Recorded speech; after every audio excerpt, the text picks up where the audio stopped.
Farmed animals are living, feeling beings, but most of us never see inside the systems that shape their lives.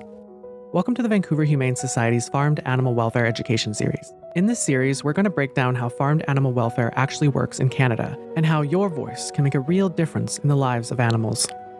So what do we mean when we say farmed animals? Well, when we talk about farmed animals, we're talking about cows, pigs, chickens, sheep, horses, and donkeys, for example. These animals are often grouped together under livestock in laws and policies. But that word doesn't just describe animals, it shapes how we think about them. When animals are called livestock, they're often seen as resources rather than as living sentient beings. Animals can feel things just like you and me. Things like fear, pain, joy, they're not just units of production, they're living individuals. Language like livestock can make harm easier to overlook and efficiency easier to prioritize. So why is farmed animal welfare so often misunderstood? Well, many people assume that farmed animals in Canada are protected by strong, consistent welfare laws. But in reality, farmed animals are treated very differently from the animals many of us live with.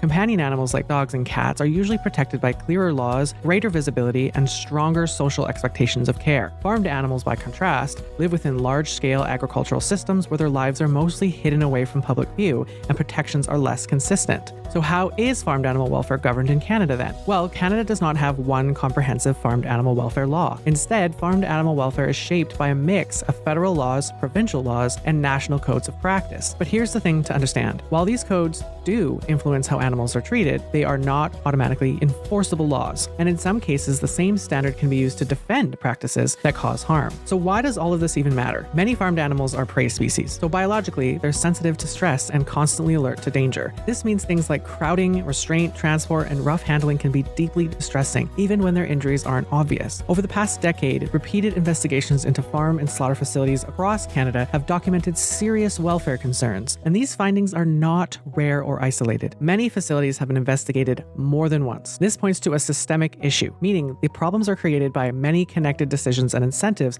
that operate together, and often without anyone stopping to question them. So when welfare depends on things like voluntary standards, uneven enforcement, and limited transparency, harmful practices can continue, even when they're well documented. And because these systems affect hundreds of millions of animals every year, even small policy decisions can have enormous consequences. And that's exactly why we're doing this series. Improving farmed animal welfare in Canada will take more than just awareness. It'll take understanding how the system works and being ready to act when opportunities for change arise.